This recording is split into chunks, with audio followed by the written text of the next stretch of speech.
Hi everyone, I'm your host, Arlen Schumer, and welcome to one of my pop culture presentations.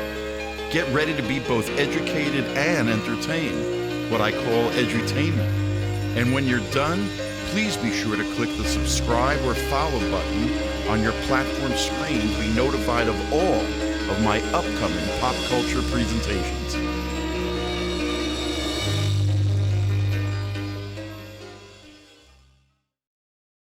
There we have a pretty recent shot of Michael William Kaluta in his New York City apartment. I believe he lives on the Upper West Side. Born in 1947 in Guatemala, but from American parents. And I think that's what gives Mike Kaluta that kind of exotic look somehow. But he grew up, I think, back in Virginia, and he ended up studying at what was once the Richmond Professional Institute, later became known as the Virginia Commonwealth University. And in the late 60s, early 70s, he teams up in New York City with three of his peers that became legends in their own right. That's Bernie Wrightson on the left, Barry Smith on top, or Barry Windsor Smith, you might know him as. And on the right, Jeffrey Jones, before he transitioned, I think in the early 2000s, maybe, to a woman, Jeffrey Catherine Jones. They all had styles that were both similar and different. And they worked together in a studio and put out, I believe in 1974, maybe, a very big, oversized book called The Studio. I think it was both the hardcover maybe and soft cover, but it's oversized, like it's the size of a record album, maybe even bigger. And as you can see by the amalgam of paintings by all of them, works of art on the cover, Mike Kaluta might end up being the most prolific of them all. He's considered one of America's greatest fantasy painters, as well as one of its greatest horror illustrators, and one of its greatest science fiction artists and illustrators. And yet, we are here to celebrate the exact 50th anniversary of what many consider his greatest work.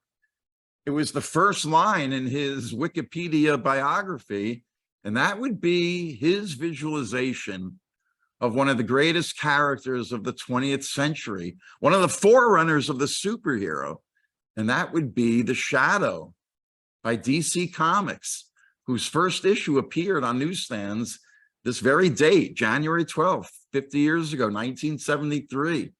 And that's why we're here to commemorate the shadow of Michael William Kaluta. And welcome, ladies and gentlemen. My name is Arlen Schumer. For those of you who don't know me or haven't seen one of my previous webinars or live lectures, I did a coffee table book about comic book art in the 1960s called The Silver Age of Comic Book Art, as opposed to the Golden Age, which was the late 30s and 1940s, when all the superheroes and the comic book medium itself blossomed. There's the table of contents of the 8 artists that I selected from the prime 1960s period of their works, with all of their distinctive signatures. And I tried to match them with a quote by each of them about the way they saw their art, their role in comic book history even. Carmine Infantino, the first artist, represents the DC Comics look of the early 60s, very forward-thinking, very futuristic looking, and interesting that a guy with the name Carmine would become most identified with the most identifiable red-suited superhero in existence, the Flash. And yet, as you can see in the art, ghosted, as it's called, behind the type of my introduction on the right-hand page, one of Infantino's drawings that really show the range of DC Comics characters that he illustrated at one time or another. But Infantino figures in the history of the Shadow because at the height of his DC career in 1967, he became the first artist ever to be promoted to first art director of the entire line and eventually publisher. And when they kind of retired his art career, they put out this special issue to commemorate Infantino's career.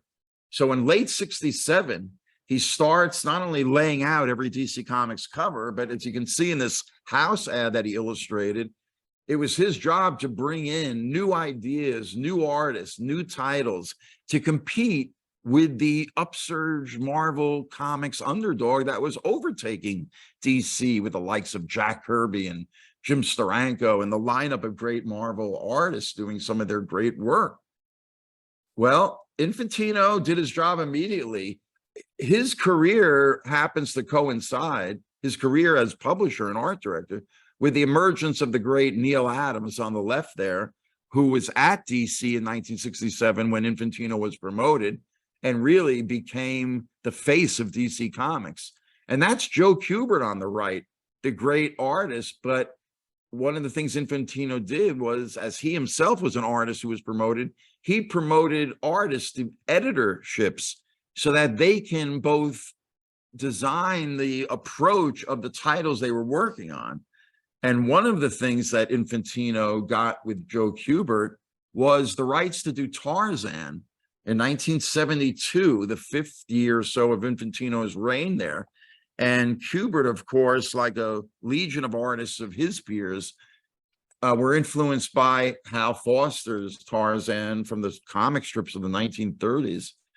Well, there, not only did Kubert edit the Tarzan title that he also illustrated, but he also was the editor of one of the spin-off titles, Korak, the Son of Tarzan. He did the covers for it, but the backup features, Pellucidar and Carson of Venus, were done by other artists. And one of those other artists was, well, let's talk about the feature Carson of Venus, another creation of Edgar Rice Burroughs, who appeared in the pulps of the day, like Argosy.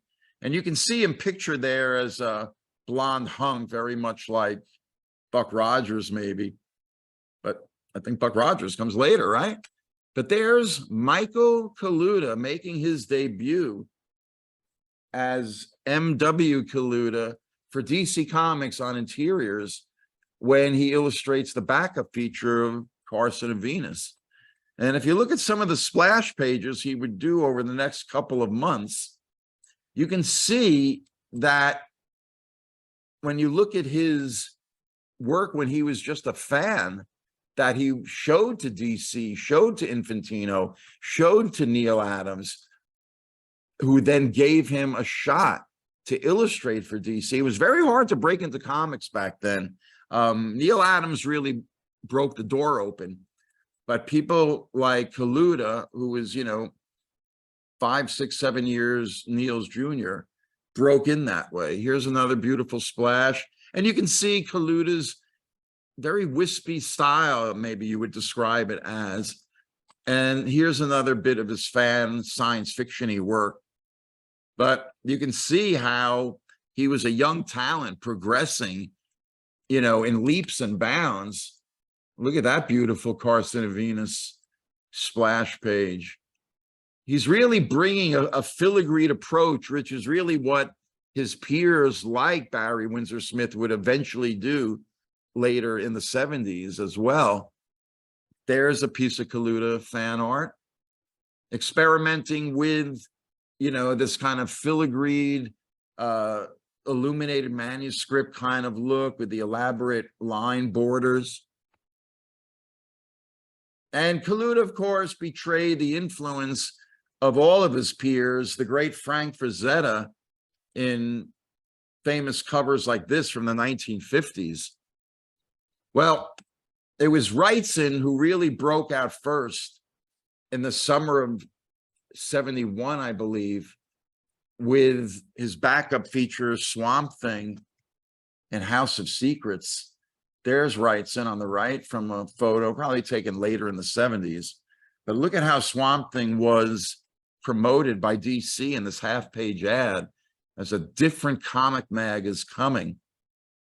And there's Swamp Thing's first issue debut, November of 72. Remember, comics are dated 3 or 4 months in advance to encourage retailers at the time to keep them out on the newsstands. And that is why the dates seem longer. So this came out in the summer of 72.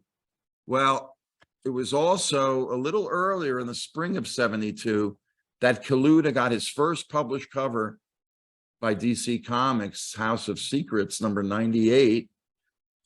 And soon he would be illustrating other horror covers for DC's very profitable horror comics line of the early 70s. Ghost, this is September, I believe, of 73 now. Maybe my favorite non-SHADOW-KALUTA cover is this one, appearing in the early summer of 1973. I just love the pink and the negative space, as we call it in art school, the beautiful shadow of the Phantom Stranger. Just everything about this cover is just a masterpiece. And then you get another masterpiece, unfortunately crowded in by so much horrible trade dress, as it's called, all the typographic elements and the borders. I think that's really a terrible typeface for Detective Comics. But this was the first cover appearing in the spring of 72 to break an almost 5-year run of the great Neal Adams doing every cover for Batman and Detective Comics. There is he at an early 70s convention sketching Batman and Deadman. He passed away last year, and one of my webinars was treating him as the greatest Batman artist of all time. And you can see what he was trying to do with Batman's cape, really make it come alive in ways that artists had never really done before. Because with Neal Adams' realistic style, merging the stylization of the cape with the realism was a very, thin line to ride. And you can judge for yourself how Neal Adams pulled it off. Here's a combination of realism and stylization that Adams understood, like all the great artists, how material drapes, how it folds. And Adams was a master of that. This particular Batman cover was inked by Bernie Wrightson, one of the few times he inked Adams. But it was the stylization of Batman's cape on this cover by Michael Kaluta that really stood out from the crowd. Nobody had really, again, Adams treated the cape still somewhat realistically, but it was this bold stylization by Kaluta that would end up being very influential on Batman artists to come later. Look at the great sketch by Kaluta and the eventual finish. Here's a sketch of a Batman cover a couple months later, and look at what it ended up morphing into for the final cover, spring of 72. So yeah, it was this year that editor Julius Schwartz was really making use of Infantino on Batman. And here's a cover establishing Batman with a gun to his head. Now, if you look at the very early Bob Kane Batman stories by Bill Finger, the writer, there's Batman, not before he got his bat gloves correct, but yeah, using a gun. Now, Batman, of course, was influenced by the Shadow, whose visualizations came a decade earlier than Batman's 1930, well, almost a decade earlier. And these were the painted covers by the great George Rosen, who is still to this day considered the greatest shadow painter, I think, of all time, because of the painted pulp covers. Well, it was certainly a shock and a joy when it was announced sometime in 1972, I believe, that DC Comics had gained the rights to do the Shadow as a DC comic book. Now, the Shadow was no stranger in comic book history. In addition to the pulps, he had his own comic book all through, I think, the 1940s and maybe into the 50s. In the 1960s, in the wake of the Batman TV show, Archie had acquired the rights to do the Shadow. And of course, they turned him into a ridiculous looking superhero who had nothing to do with the Shadow. But they're still calling him a Dark Avenger. But it was these paperback painted covers by great illustrator, just passed away, I think, a year ago, Sandy Kosen. And it harkened back to the pulp Shadow, but with a real unique look, in addition to the typography, the way Sandy Dennis exposing the grinning mouth, looks almost like the Joker as the Shadow. But these were illustrations that harkened back to Rosen's look. Interesting, again, it looks almost like the Joker as the Shadow, the way Sandy Kosen tried to illustrate the character. But everybody wondered when it was announced DC got the Shadow license, who would illustrate it? Well, here's the cover, speaking of covers, of the 1970, a couple of years after Sandy Kosen's book covers. That's Jim Steranko's wraparound cover for volume 1 of his 2-volume history of comics, the standard greatest book about the golden age of comics. But there on Steranko's incredible wraparound is the Shadow. He was a big fan of the Shadow. So we weren't surprised when, I believe in late 72, we saw this incredible illustration by Steranko, almost announcing, coming soon from DC, the Shadow by Steranko. Now, we didn't know at the time, I believe, that this was just his proposal for DC to consider him. But for whatever reason, I think it had to do with editorial control. I think Steranko maybe insisted on writing it as well as drawing it, like he does all of his work. And DC, I think, wanted to use Denny O'Neil, the writer. We'll talk about that. I should have gone back somehow and researched this to know the exact reason. But another great comic artist was being considered for the character, and that would be the great Alex Toth, master of black and white. Now, this piece, of course, dated February 74, came later. It looks like a gift for somebody. But if you notice this full color piece, supposedly for O'Helios Films, maybe somebody was doing a film adaptation of The Shadow, but look at the year, 1972, Condé Nast, they own the rights to The Shadow. So I believe, again, I think Toth was considered, but I think Toth wanted a certain amount of control and DC didn't want to, I think, let it leave editor Julius Schwartz's office. But over the years, Toth would return to his visualization of the Shadow. This is like, looks like another gift piece for somebody in 1991. I really love this one because Toth was a master of light and shadow. And you can see how his shadow very much resembled one of the classic black and white illustrated shadows from the 1930 pulps, Ed Cardier's Shadow, done in what looks like Conti crayon and black ink. He would draw in pen and ink and then add the sort of grease pencil black tones. These were the interior illustrations for the pulp novels. And you can see the George Rosen covers that they were hidden behind. Here's a classic Rosen cover, The Two Faces of Evil. Inside, it was called The Face of Doom. I think it's Ed Cardier's illustrations of the Shadow, my favorite after George Rosen's, that are closest to the third great artist considered for the DC comic version, and that would be, yes, Bernie Wrightson. This single illustration might be one of the greatest black and white illustrations of the Shadow by anybody ever. But it wasn't just that. It was part of an entire full page, what ended up being a house ad for DC Comics. Again, in late 72, maybe early 73, that made it seem like Bernie Wrightson was going to illustrate the Shadow.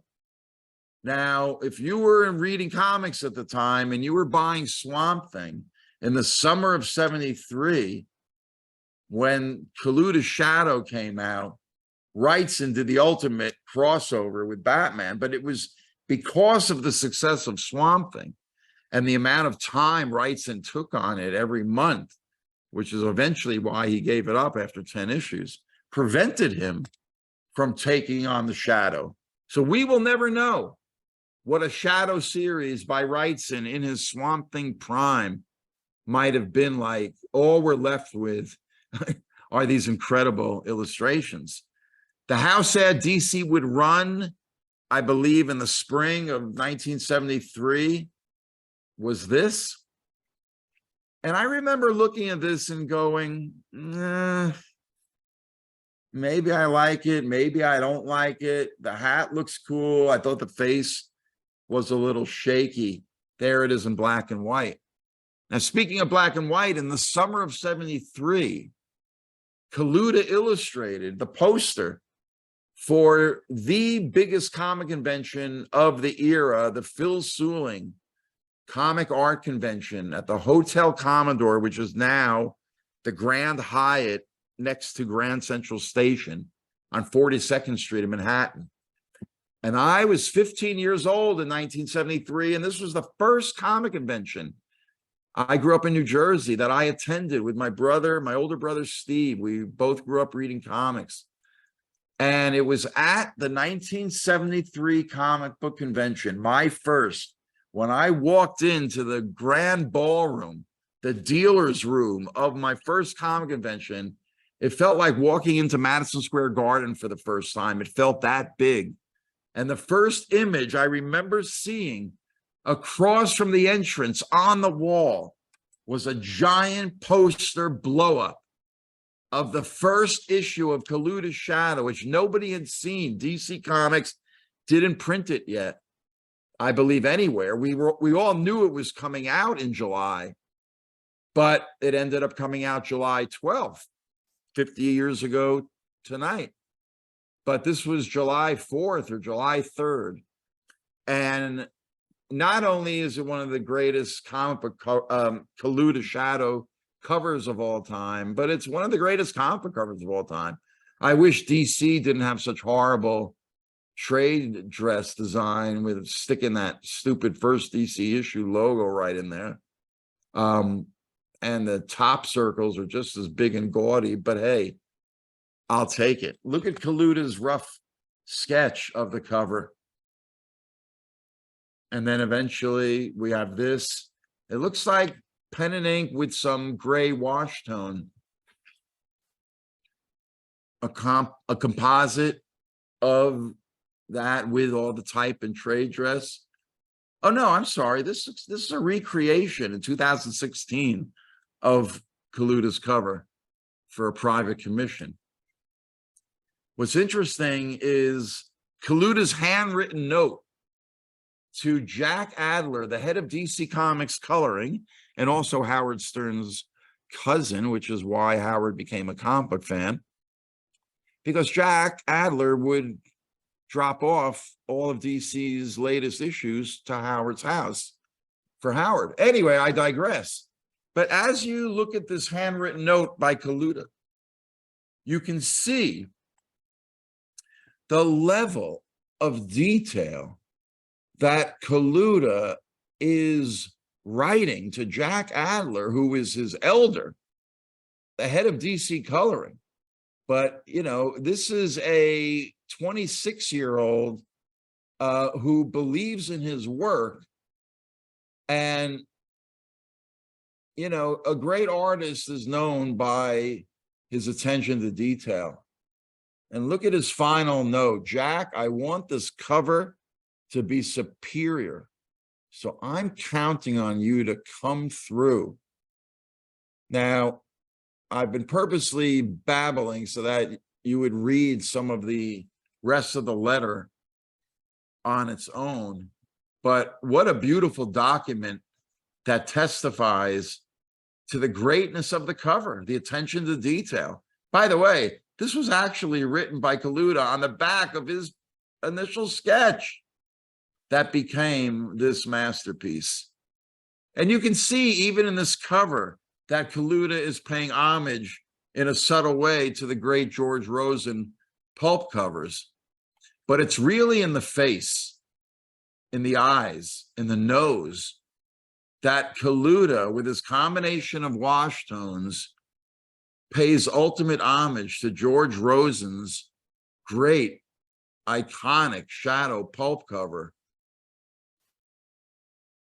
but brings it into the modern era of 1973 and crafting what struck us over the head like a gong with just this beautiful visualization of this classic character. Now inside, of course, it was more pen and ink based, but there's Kaluta's better version of that shaky house ad, remember? And you can see down below in the credits, written by Denny O'Neil. Now, Denny O'Neil at the time was considered DC's greatest young writer. If you look at how he was honored at the end of his career with the works that he's most known for, and that would be his Shadow on the upper right, and the Green Lantern, Green Arrow stories, and Batman with, of course, his artistic partner, Neil Adams, who really, through the dint of his artwork, brought O'Neil up with him to win awards like this 2 years in a row for Best Penciler, and Denny O'Neil, I believe, for Best Writer. Their collaboration with Batman begins in the late fall of 1969 and continues through 4 years of what many consider the definitive run of the character, illustrated by Neil Adams with stories by O'Neil that culminated in the summer of '73. I believe this came out a month before Shadow 1, was the long-awaited return of the Joker under the artistic hand of Neil Adams, with a great splash page, pun intended, the rain beating down. And Denny O'Neil wrote what many consider one of the greatest Joker stories of all time, probably right behind The Killing Joke, I think, by Alan Moore. But artistically, it's one of Neil Adams' greatest illustrated stories. I did a whole webinar on this, posted on my YouTube channel, which I'll show you later. But back to Kaluta and his first Shadow, the first time we see him fire his classic pistols. If you notice, he's barehanded, not wearing gloves. Over the course of the run, Kaluta will experiment with different looks of the Shadow. There's a nice triptych down below. Shadow in combat, first appearing from out of the shadows, beautifully inked on the far left panel. And then Kaluta was always very deft in showing the Shadow's full figure and really just making it a beautiful mass of India ink and not giving away too much detail. You know, the Shadow should be in the shadows, but if you're going to expose him in the light of day, you really have to know what you're doing as an illustrator, and Kaluta knew what he was doing. Look at the ethereal appearance of the Shadow in the bottom right panel there. And here, the power of his girasol ring. Followed by this real stylized sequence, this conversational exchange. Look at the beautiful stylized shadows on the Shadow's face.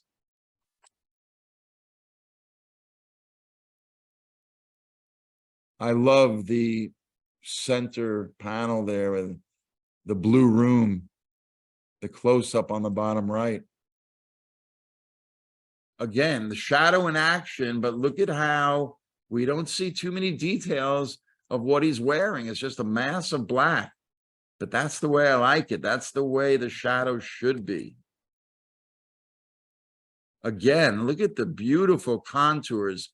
That's an artist that understands how to silhouette a figure, and in mastering the silhouette gives us enough detail to make out the details of the clothing, all that we need to know. Too many artists who illustrate the Shadow give too much away. but Kaluta trusted his ability with India ink to make large swaths of black and let you, the reader, fill in the detail. Enough said. I just love the fact that the Shadow's entire body is just one big mass of black ink. Look at him on the ladder there.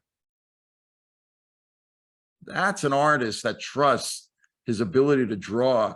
I like the symmetrical 30s layout, the foggy, misty Manhattan skyline, and the beautiful portrait on the bottom right. The story ends on this encounter. Nice close-up of the shadow with the girasol ring in the foreground. And O'Neill would almost end every issue with, you know, the weed of crime bears bitter fruit. Crime does not pay. The shadow knows, and the shadow never fails. Unfortunately, over time, O'Neill would just treat this as a formula and never really develop the shadow at all over the course of the 5 or 6 issues that he did with Kaluta. But nevertheless, everybody kind of dug the first issue. And then before the second issue came out, Kaluta illustrates this great cover crossover with Batman. The influence meets the influencee. And yes, Kaluta did not do the interiors. I'm going to show you that. But look at the beautiful sketch and how Kaluta then inked it. And look how much color. Now, this might have been a case where Kaluta and Jerry, I just blanked on his name, Jack Adler, DC, the colorist, who's responsible for the really daring use of browns to contrast the bright primaries of the blue and red of the shadow. That's a daring color combination, but it works and it's unique. The choice of the yellow around the Batman logo, these are very daring color choices. So I don't know whether Kaluta colored this one or Jack Adler or both of them, just like Shadow #1. And like a loss leader, when you opened up the issue, yeah, we got Irv Novick, the kind of standard monthly journeyman hack artist that comics are built on, guys who can make 24-page monthly deadlines. You get quantity over quality, but no offense, Irv Novick, he did a yeoman's job, and yet it wasn't anything like the Michael Kaluta Shadow. Issue 2, Freaks, the circus theme, the Freak Show Killer. This appeared in the fall of '73. I was just starting 10th grade, which was high school. I remember getting this issue in September, which always has a feeling. Great splash page by Kaluta. And right away, I don't think I knew it at the time. I would learn about the movie from 1931, I believe, Todd Browning, who would do Dracula with Bela Lugosi a couple of years later. But he's also known for pop culture landmark called Freaks. If you've never seen it, run, don't walk to your local Blockbuster Video and try to find Freaks, which is about real freaks in a fictional story setting. But I mean, they use real freaks. And if you combine the influence of this film with, I believe, 1947, Nightmare Alley, which was recently remade, needlessly, of course. But it was the black and white Tyrone Power original that I think Kaluta and O'Neill drew upon literally when they did issue 2 of The Shadow. Look at this beautiful full page by Kaluta, really giving us a real feeling for the setting of the carnival, revealing the shadow at the end. Nice close-up of the shadow's eyes. Nice profile on the right. Great gunshot.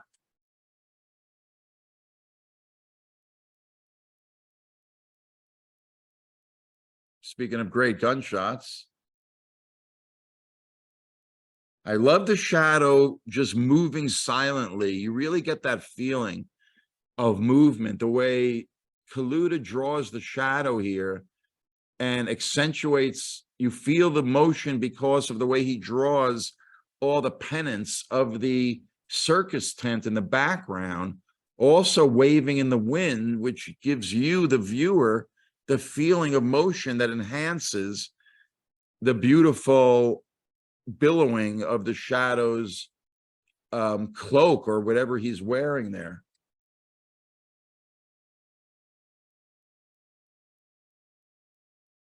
Beautiful close-up, nice profile. And once again, notice how little detail Kaluta gives us to the shadow's running figure. We don't see the folds of his clothes or the details. We don't need to. We don't want to. We want our shadow to be like the way Kaluta portrayed him, as a mass of black ink. Another beautiful painted cover, combination of line work in the foreground with the painting, just like issue 1, and really just another masterpiece. And DC's trade dress didn't really mess this one up too much. They pretty much left it pretty pristine. Look at Kaluta's black and white pencil sketch for this cover. I think whoever made the decision made the right one to blow up the shadow's figure. That's one of my favorite faces, by the way. I really love that one. Well, nobody was prepared, because back then, I don't know if there was advanced news, that the one and only Bernie Wrightson was inking Mike Kaluta on this issue of The Shadow. Wow. Now, this was right in the middle of Wrightson's late Swamp Thing run. February of '74 is issue 8. He would only do 10 issues of Swamp Thing. But if you notice, this is dated February. March is the Shadow issue he inked. The Swamp Thing was bi-monthly, so issue 9, one of Wrightson's greatest Swamp Thing covers. So it seems like he squeezed the issue in because Kaluta had been falling behind his deadlines. He was putting too much blood, sweat, and tears into his work, and he called upon his friend Bernie to help him, and I think that's how this issue came about. But needless to say, it's the matching of the two men's best attributes, the kind of dirty film noir feel of Kaluta's pencils with the pristine, detailed inks of Bernie Wrightson, was really a match made in comic art heaven. I like that final appearance of the shadow and the circular bank vault, the stylization of his cloak. I mean, look at what Wrightson did with that shadow on the wall, the checkerboard on the floor, the shadow, a mass of black ink coming out from the circular porthole of the bank vault.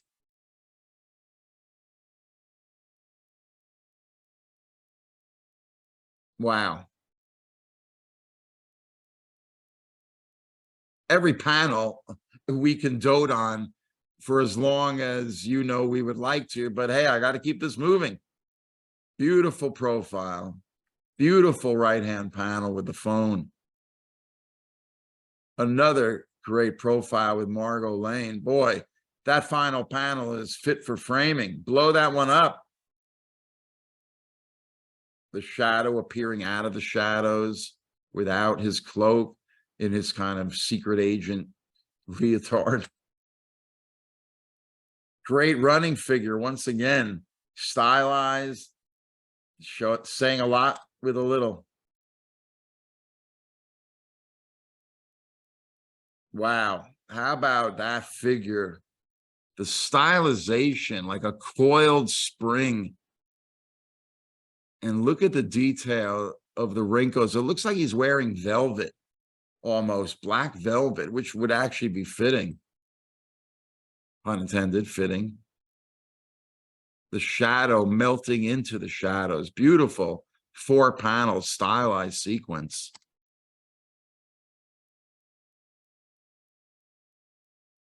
Nice final panel in there with the shadow of the grated window. Great close-up of the shadow in the background there.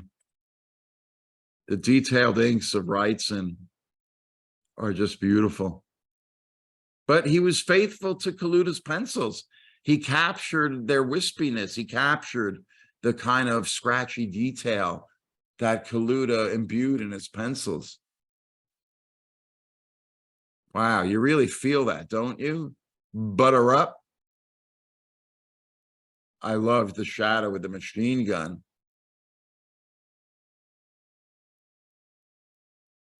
I mean, Wrightson loved lighting.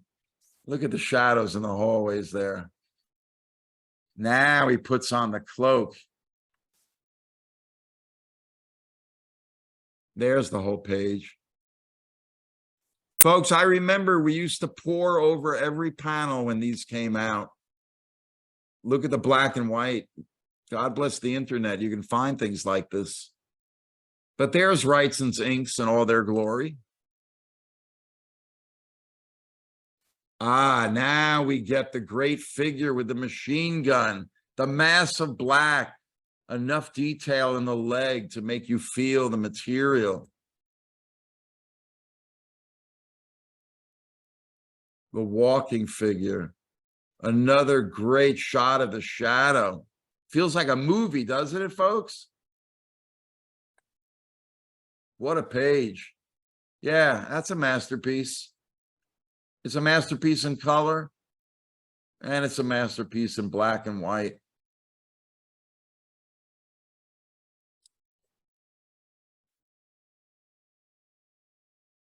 Great explosion. You can really supply your own sound effect, right?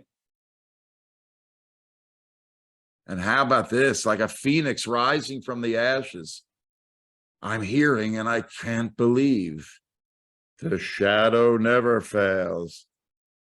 Like I said, this was how O'Neill chose to write the book. Great final panel. Like I said, one of his greatest painted covers. Just incredible. The boldness of the 2 yellow headlights. I love the way Kaluta painted the shadow and wash and the shadows on his face. The one eye. Yeah, look at an alternate sketch. This would have been interesting. But I'm kind of glad he went with this. Death is bliss, as was the splash page. Kaluta was back penciling and inking, but you know, when I look at this face, I don't know, that looks like a Bernie Wrightson ink job. Those brush strokes, those are, I think, too fine for Kaluta's. I wouldn't be surprised if Wrightson inked this uncredited. But needless to say, the rest of the issue had its Kaluta penciled inked highlights. I love the stylized ruffle of the shadows undercarriage, his legs, I'm just beautiful. I love the fact that you can't define it. It's so ethereal, almost like he's appearing from literally out of the shadows.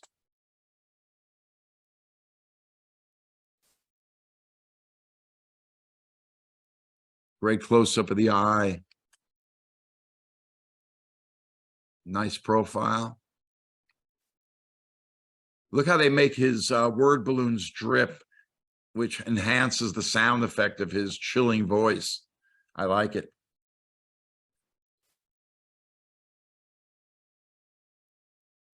Yeah, I love the mass of black on the right.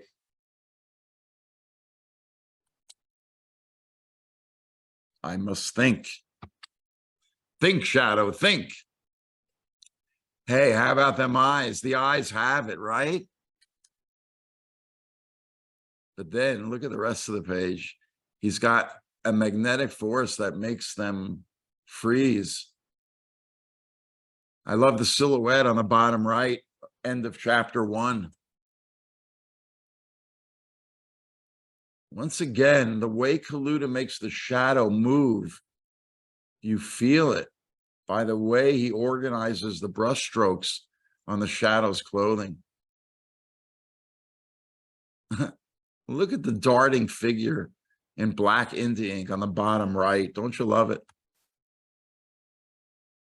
In this letter column of issue 4, discussing issue 2, who's that first letter by? Is that Arlen Schumer of Fair Lawn, New Jersey? Oops, sorry. Dear Denny and Mike, I eagerly awaited the arrival of Shadow number 2 at the local newsstand for one main reason: to see what direction you would lead the Shadow. Would you follow the pulp version more closely or mimic the radio show with all its melodrama? After reading and rereading the Shadow number 2, I came to realize you use the characteristics of both sources. The two mix nicely, and the overall result is a beautiful comic.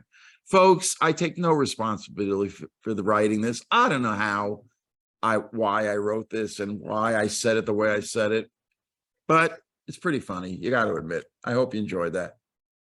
Anyway, somewhere in between issue 4 of The Shadow and what would eventually be his final issue of The Shadow, not issue 5, issue 6, Kaluta did this cover for what are known as fanzines, amateur printed magazines.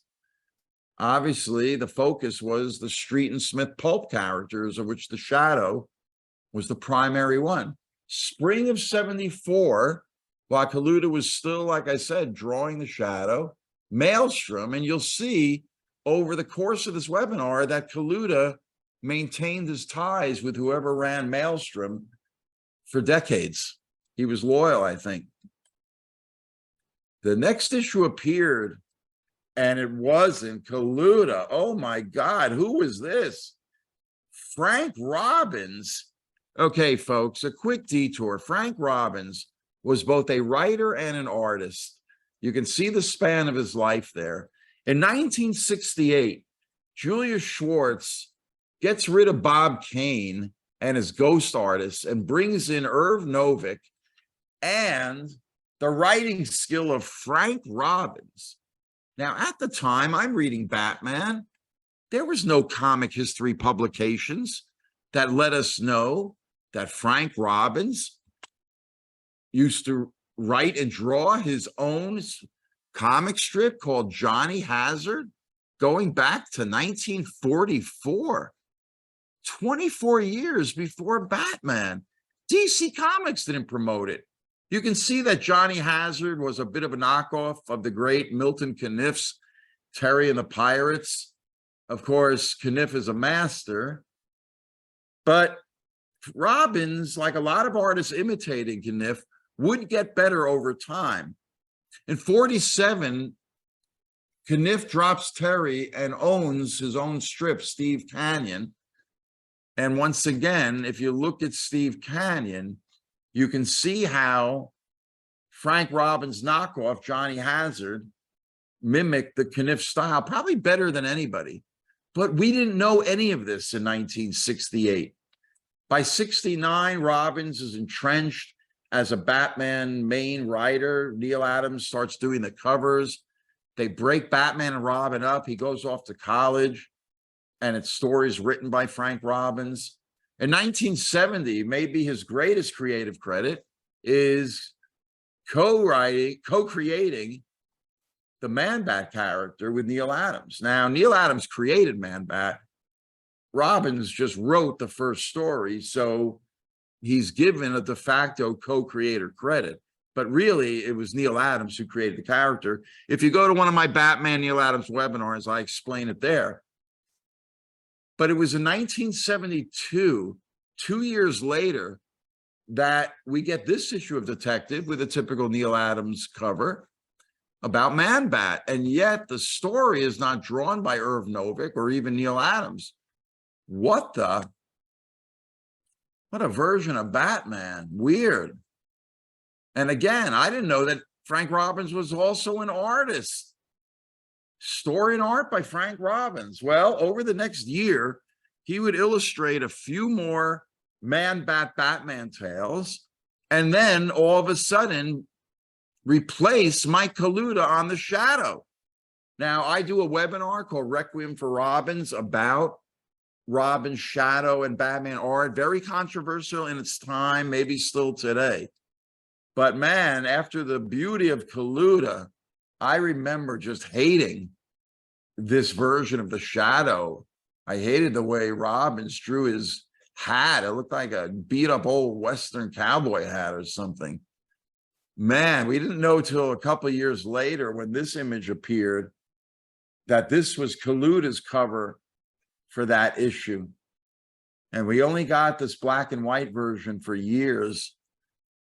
Decades later, Back Issue magazine would appear with their colored version of the cover. But inside, we were given shots of the Shadow by Robbins that looked like this. And that's not what we wanted. We wanted this. We wanted Kaluta. And after one issue, we got Kaluta back. We didn't know at the time this would be his final issue. But man, did Kaluta go out with a bang. Night of the Ninja, which would be a source of visual iconography that Kaluta would use really for the rest of his career. Of course, Bruce Lee and Enter the Dragon came out in '72, I believe, which kicked off the Bruce Lee craze of the early '70s, which obviously Kaluta was a big fan of, like a whole generation became ninjas and things like that. And Denny O'Neil, I believe, too, was a big fan of the genre and its tropes. So you couldn't ask for a better team up than O'Neil and Kaluta on Night of the Ninja taking place in Chinatown. I love the shadow on the wall, the lettering, everything keeping with the look of the subject matter. There's the shadow in action. I love the draped cloak on the far right panel. I love the middle panel. Man, when Kaluta was drawing the Shadow, we literally drooled over every panel. I'm saying this because it's a feeling I have that if I was drooling, other people were drooling. How about that bottom left panel? What a great close-up. I think the colorist should have colored the eyes white. I think they screwed up. Once again, look at the ethereal way Kaluta makes the Shadow move with just swaths of black India ink. I love the center panel. I mean, folks, it's only lines on paper, remember, but in your mind, you feel the Shadow walking up those steps. And yet all Kaluta gives us is very little visual information. Man, the stylization of the brushstrokes on the third panel are just magnificent.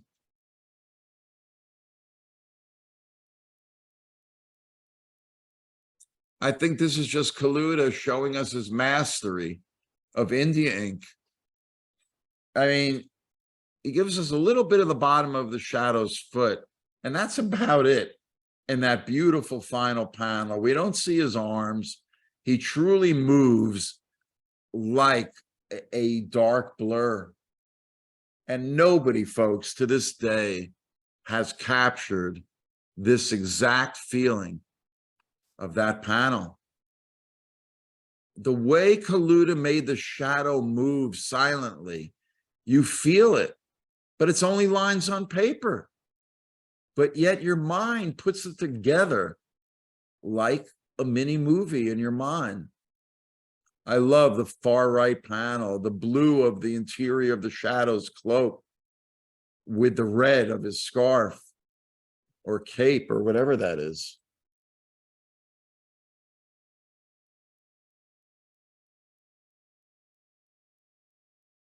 And everything has that 1930s gritty, noirish feel. Oh, don't you love the Shadow's hands in the far left panel? Just again, beautiful silhouettes of India ink. A nice lineup of the Shadow's aids.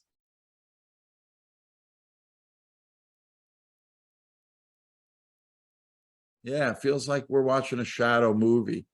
Don't you love the stylization on the lower left panel?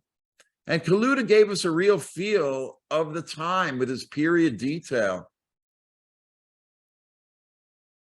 Interesting stylized eyes in the center panel.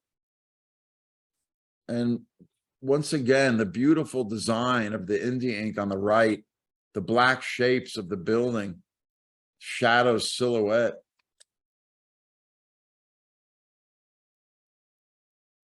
Oh, don't you love it?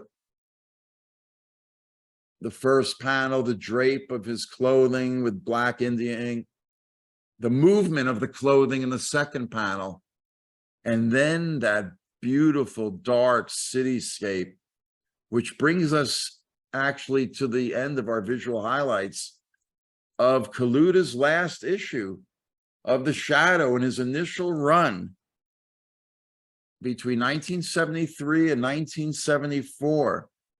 He would do 5 issues of the Shadow that we've covered. Number 4, 3, 2, and 1.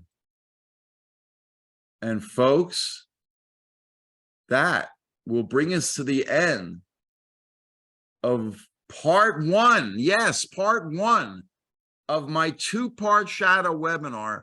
Folks, it was too much to put into one webinar. I wanted to keep them lean and mean.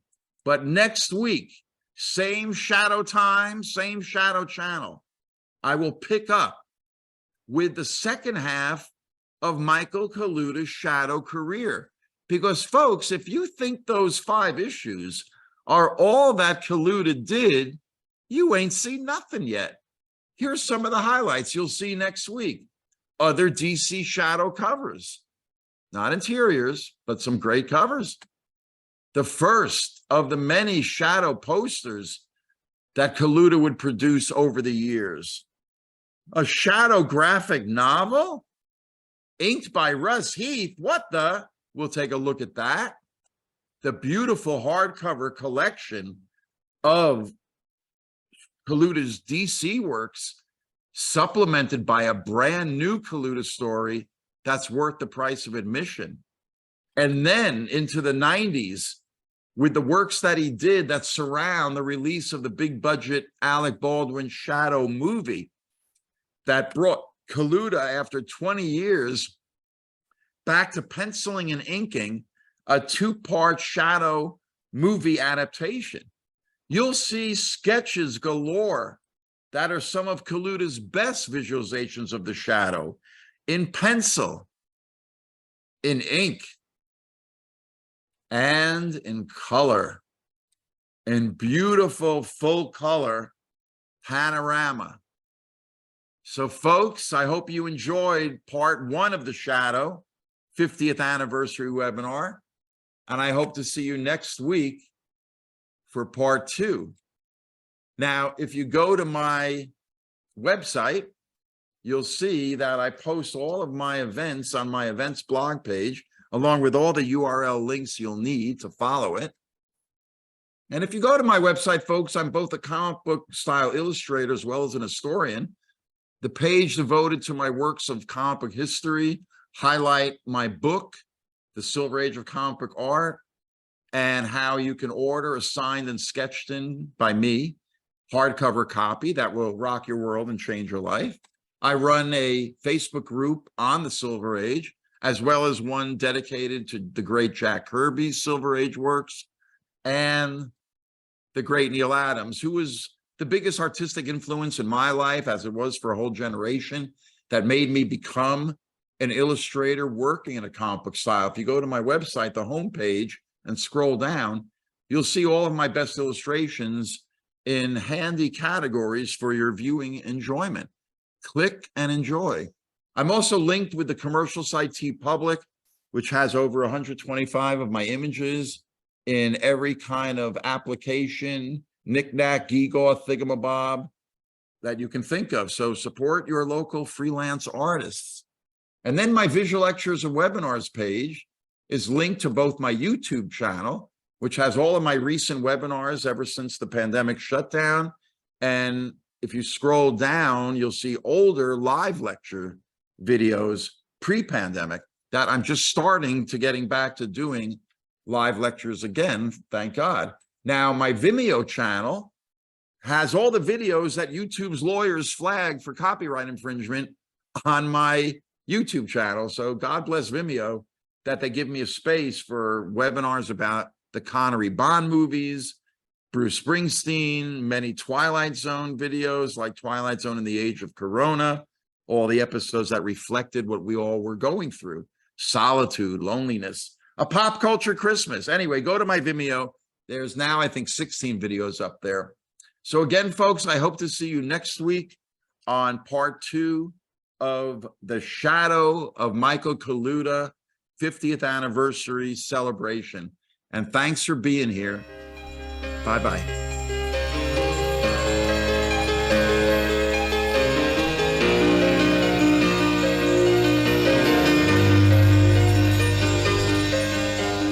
Thanks for attending this presentation. Hope you enjoyed it. And please remember to click the subscribe or follow button on your platform screen to be notified of all of my upcoming pop culture presentations. And visit my website, arlenschumer.com, to sign up for my newsletter too. Until next time, I'm Arlen Schumer. Bye-bye.